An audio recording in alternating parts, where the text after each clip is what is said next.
I want to start today by offering an apology. I fucked up yesterday, and somebody very graciously pointed it out. And thank you for being so polite about it. That was very kind of you. Yesterday, I was talking about causes of depression. I identified one cause as being willful behavior. I acknowledged it was going to be a potentially controversial notion. What I said was that there is a threshold where we have the awareness and the resources to do things differently, to get medication, to start therapy, to join a self-help group, to make changes that reduce our risk factors. And if we don't do those things, we are then willfully contributing to the situation. Yes, it may have begun with all those other causes, but there's a point where we choose to let it continue. Bold statement. Very insensitive, ableist, and elitist. See, what I meant to convey was that people like me, who have no significant barriers to treatment or seeking help, willfully contribute to the situation when we have options and we choose to do nothing about it. That perpetuates the depressive cycles and/or leads to future depressive episodes. True enough. What I didn't convey, even though I know it to be true, is that not everyone has access to the resources I have. Not everybody can afford therapy. Not everybody has a compassionate medical provider who understands their situation and prescribes the right medications. Not everybody has resources to attend group therapy or self-help groups. Things like transportation, the ability to take time off from work, childcare, or even living in an area where that's an option. I was genuinely referring to my situation and people who are similar to me, and that was a callous disregard for the people who aren't like me. Vulnerable and marginalized groups who don't have the same access to resources. Communities of color where there are layers upon layers upon layers of barriers to treatment. Insensitive, ableist, elitist. I sincerely apologize and ask for some grace and forgiveness. Which turns out to be a segue into today's topic, for me, forgiveness.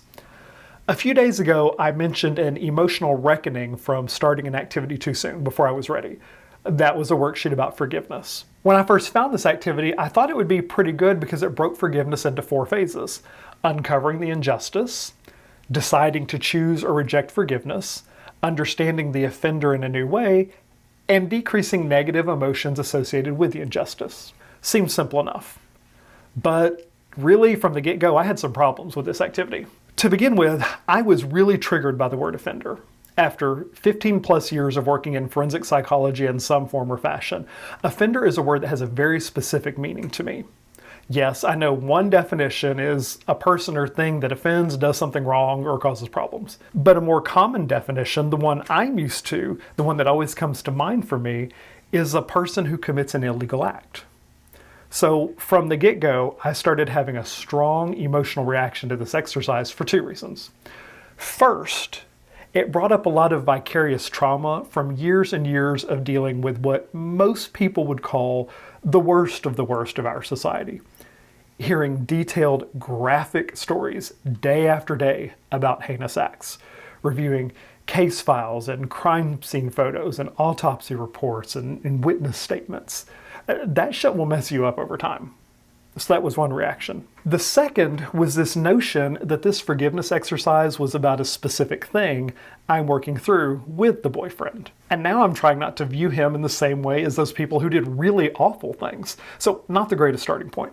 Still, I tried to work through the exercise despite my strong reaction and an intuitive feeling it was a mistake. Maybe if I edited the worksheet to change the word offender to wrongdoer or person who hurt me, and maybe if I changed the word injustice to hurtful actor or something similar, maybe that would help with part of the struggle. I'll look into that because so many questions use offender or injustice in the wording. But really, as I delved into the questions, I had equally strong reactions for different reasons. He and I have talked about the thing in question.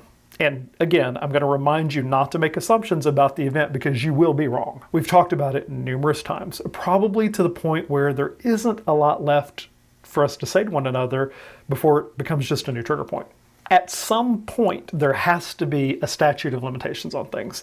How long do you hold something against somebody? How long do you bring it up? What's the appropriate length of time to hold on to something? Well, after years of doing this work, I can tell you there's no right answer to those questions. But what is a right answer is that it can't be indefinitely. not if you're actually working towards forgiveness and reconciliation. Otherwise, it just becomes a weapon to emotionally club somebody about the head and neck every time things go a little awry. It's not fair.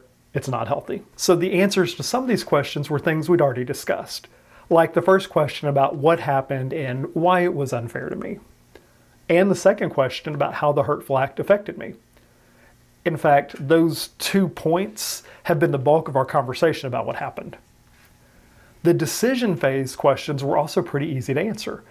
What fucked me up was the work phase, the first prompt.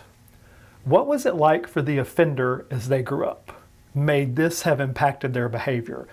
What was life like for the offender at the time of the offense? Damn, y'all, that's a lot like my years of death penalty mitigation work. Getting a deeper understanding of someone to fully comprehend why they did what they did, and how things in their background and current circumstances come together to contribute to the situation. The goal of that in mitigation work is to present the trier of fact, either the judge or the jury, with a deeper understanding of the person in front of them so they might render a fairer or lesser punishment. Basically, giving the jury a reason to spare a life instead of taking a life, which almost never works in death penalty cases. But I've been doing this work for years and never applying it to my personal life. So again, I was making an association between my private life and my professional identity.